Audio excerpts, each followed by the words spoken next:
Okay, so this is going to be the lecture for Chapter 6. Remember, these online lectures, although probably helpful, they are really more of a resource for those people who need to review what we did in class. So if you are missing the lectures in person, you are missing out on extra examples and probably some hints on calculator use, things like that. So please do not let these be a substitute for actually attending my lectures. Having said that, let's go ahead and dive into Lecture 6. The key concepts in Lecture 6. Number 1, we are going to talk about the standard normal distribution, which most students refer to as the bell curve because of its shape. The graph of the standard normal distribution is bell-shaped, and the standard normal distribution has a mean that is equal to 0, and the standard deviation on the normal distribution is equal to 1. Why is that? Well, the reason the mean is equal to 0 and the standard deviation is equal to 1 is because we have standardized all of the measurements into Z-scores. Z-scores make it a lot easier to handle the data and interpret the data. So if you take any mean and standard deviation and you convert those to Z-scores, the Z-score at the average would be 0. And since you have standardized all of the standard deviations, then the standard deviation becomes 1. And just to reiterate here, the standard normal distribution is a normal distribution, and the parameters are mean of 0, standard deviation of 1. And if you were to take the entire area under this curve, I'm not going to fill it all in, but if I were to take the entire area under this curve, the entire area would be 1. I guess I will color it all in. So the area under the curve is 1. And notice that on the x-axis, we do not have raw data. We do not have actual heights or weights or test scores. We actually have z-scores, which means we have standardized our data. And that makes it a lot more efficient. There are a couple of ways to figure out the area underneath the curve between z-scores, and you can use a table, which we will talk about momentarily, or you can use the TI-84. And the key function for this lecture to find the area between z-scores is the normal CDF, which is found under second vars. So you would go to second vars, you would choose normal CDF, and then you would just enter the two z-scores separated by a comma. For example, if you wanted to know the area in this region here,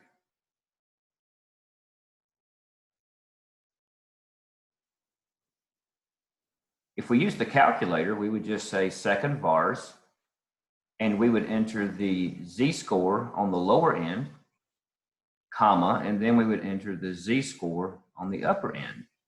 And when we're using z-scores, remember the mean is 0 and the standard deviation is equal to 1. And for most of your calculators, that will be the default setting, so you will not have to change that.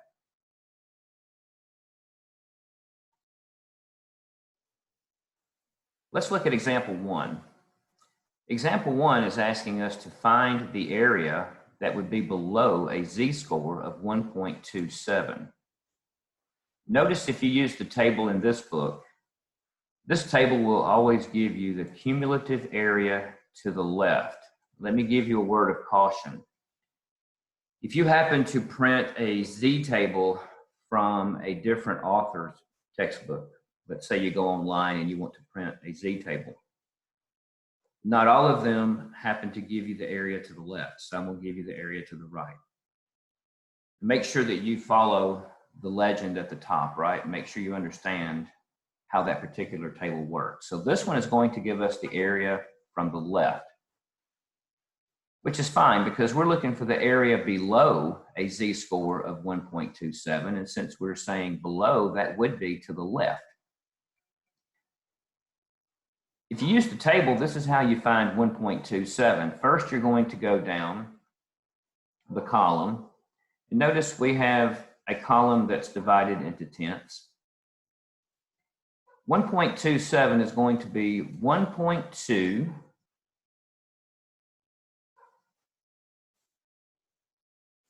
7, right? And if you look at the crosshairs, the answer is going to be 0.8980. There's nothing wrong with using a table. It's considered to be an outdated method because we live in an age of technology. So I think we should take advantage of the technology. What I would encourage you to do is this. Go to second vars, select normal CDF, and plug in for the lowest z-score to the left. Technically, there is no lowest z-score, but I like to use -5. Remember, we said that any z-score less than -2 is considered to be unusual. So -3 would certainly be small. -4 is extremely small. And -5, if there is any data value out there that has a z-score of -5, it's that 1 in a million chance. So you can use -5 for your lowest z-score. Some professors tell their students to use -99, things like that. Not really necessary for our purposes. So enter normal CDF, -5, comma, 1.27, and notice that you get 0.8980. So what does that mean? That means that if you start way out here in left field, and you want to know the area of this region from the left, remember, we always read our graphs from left to right. So if we come in from the -5 z-score, big -5, if we come in from the -5 z-score and we stop at 1.27, then we figure out that the area under the curve is 0.8980. Not only is this an area, this is also a probability distribution, which means that the probability of finding particular individuals or heights and weights in this region would be 89.8%. So this is useful not only for finding area under curves, it's also useful for finding probabilities, which is what we're going to do in statistics for the most part. Okay, so example 4. This is just practice using the calculator. And the first scenario says, what would be the area for the indicated range? And A says, what is the area if you have a z-score that's less than -2.04? I like to draw these scenarios out using bell curves. And since it says less than, I know that I'm coming in from the left. So basically, I'm trying to figure out what is the area here to the left of -2.04. Well, if you enter normal CDF, -5, comma, -2.04, because we're coming in from the left and we're stopping at -2.04, then we will see that the area in that tail happens to be 0.0207. Part B says, what would be the area if you have a z-score that's greater than 0.82? But notice this time the arrow points to the right, which means greater than.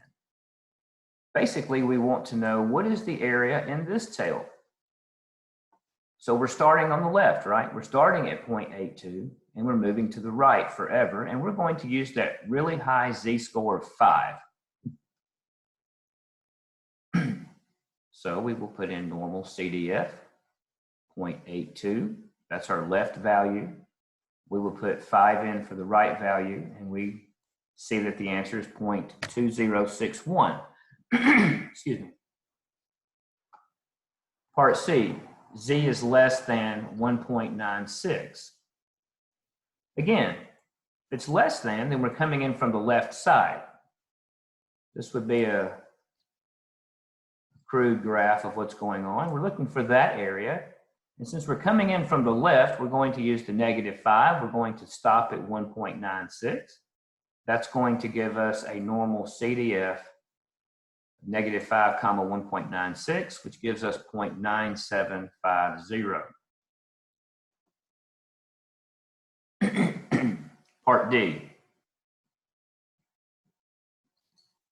Part D has Z sandwiched in between two values, right? Z is between 1.23 and 2.37. Basically, we're looking for the area in this region.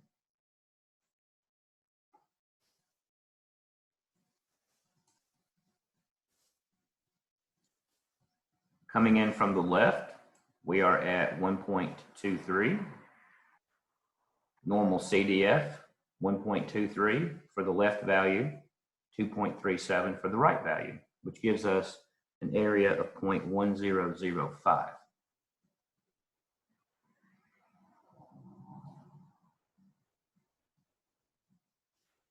So far, we have used the calculator to figure out the area if we are given the Z-score. But what if you are given the area and you are looking for the Z-score?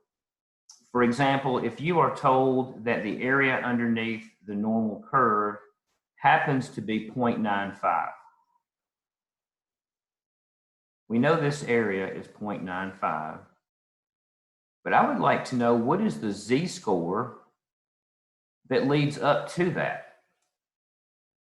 To find the Z-score, you go back to second vars, but this time you are going to select inverse norm, and then you have to put the area to the left of the Z-score you are looking for. Well, the area to the left of the Z-score in question happens to be 0.95. So you say inverse norm, 0.95, and since I'm looking for a Z-score, I'm going to make sure that I use 0 and 1 for the mean and standard deviation. This gives me a Z-score at that location of 1.6449.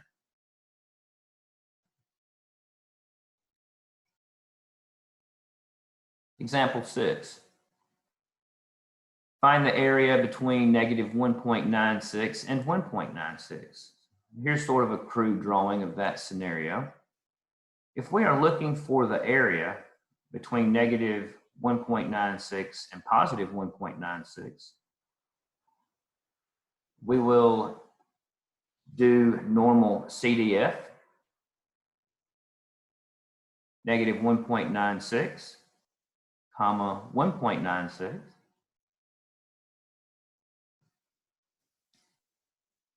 and we get 0.95. 0.95. There it is there. Remember that the total area underneath the curve is 1. If the area between -1.96 and +1.96, if that area is 0.95, that means we have 5% left over, 0.95 being 95%. If I have 95% of the graph consumed, that leaves me 5% unaccounted for. That means that the tail regions total 5%, and if I split those in half, each tail is going to be 1/2 of 5%, which is 0.025. Luckily, the normal distribution, the bell curve, is symmetric, which means that the left side of the graph is identical to the right side. That is how we know that the tails are always going to be the same if it's a normal distribution. Let's look at a couple of problems where we actually apply this information. Now in class, I worked this 2 different ways. I'm going to work it one way. On this video, I will allude to the second way. I'll give you a hint of another way to do it, but let's look at the example. Example 7, British Airways and many other airlines have a requirement that a member of the flight crew must have a height between 62 and 73 inches. Given that men have normally distributed heights with a mean of 69.5 inches, with a standard deviation of 2.4 inches, find the percentage of men who meet the British Airways requirement for height. We are actually going to use raw data. Using raw data on the calculator is a lot easier. For those of you who insist on using the table in the back of the book, you would actually have to convert these heights to z-scores, and then you could use the table.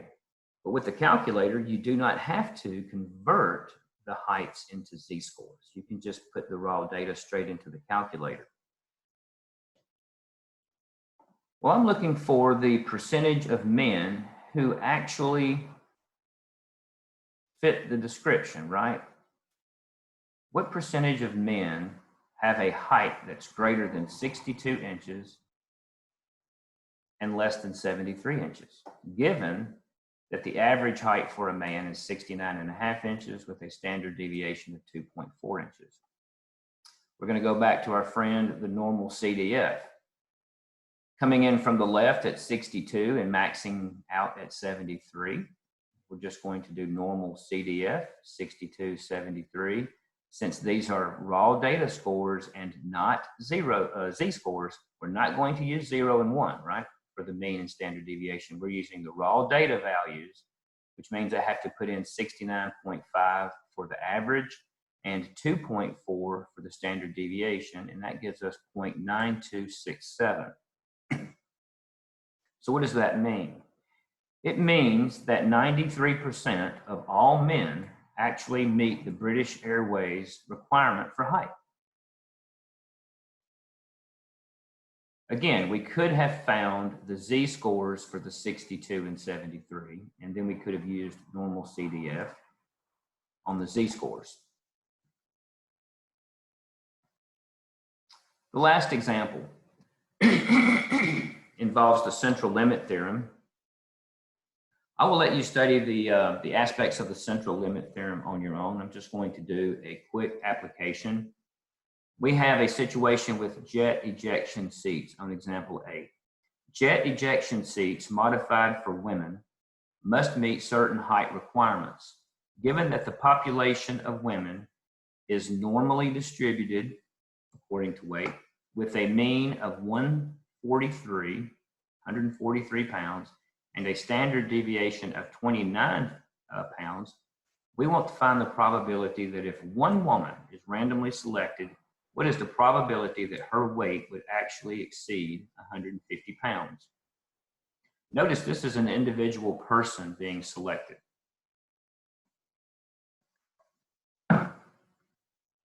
Using raw data here,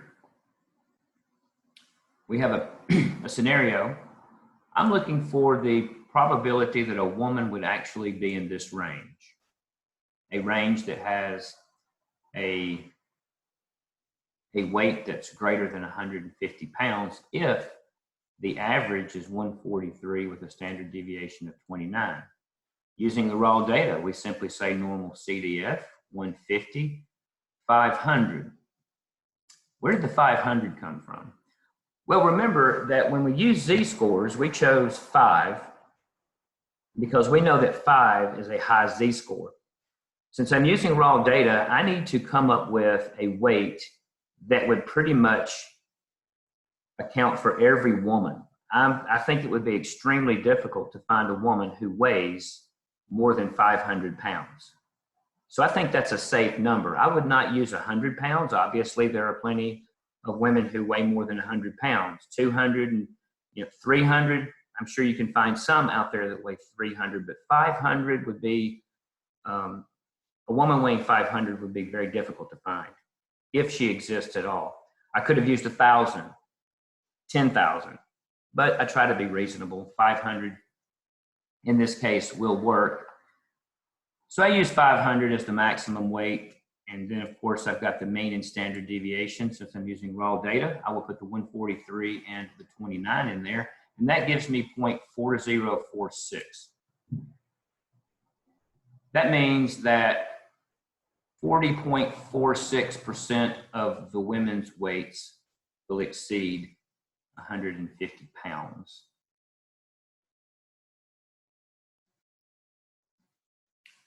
This last problem is different because we're not selecting one woman, we are selecting groups of 36 different women.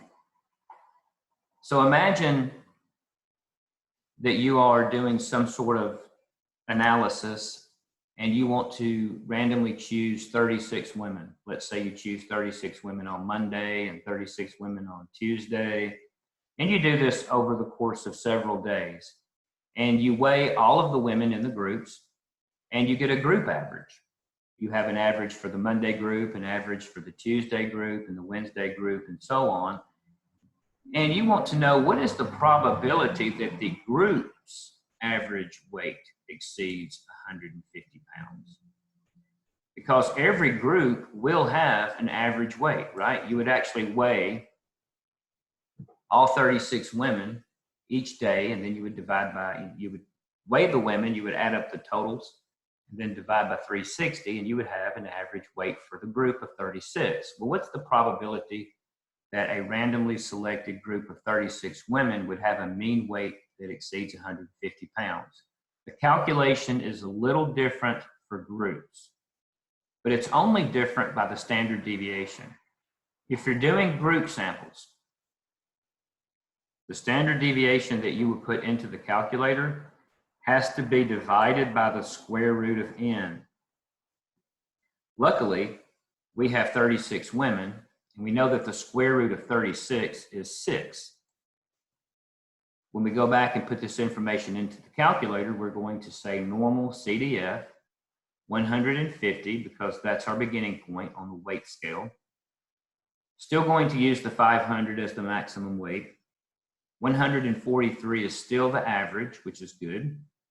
But here, this is the key difference. We cannot use 29 because we are not selecting one woman. We have a group of 36, and the square root of 36 is 6. So we will have to put in 29/6 for the standard deviation. If we had 100 women, then we would have to divide by 10, right? Because the square root of 100 is 10, and so on. If you get a number n that happens to not be a perfect square, obviously you would have a decimal. For example, if I had chosen 13 women, the square root of 13 is not going to be an integer value. That is going to be a decimal value. So you'll have to decide how far you want to round. I would say round at least 2 decimal places in those cases. Anyway, the normal CDF for part B is going to give us 0.0738. So the probability of finding a group, a random group of 36 women that has a group weight average that exceeds 150 pounds would be slightly over 7% chance of that happening.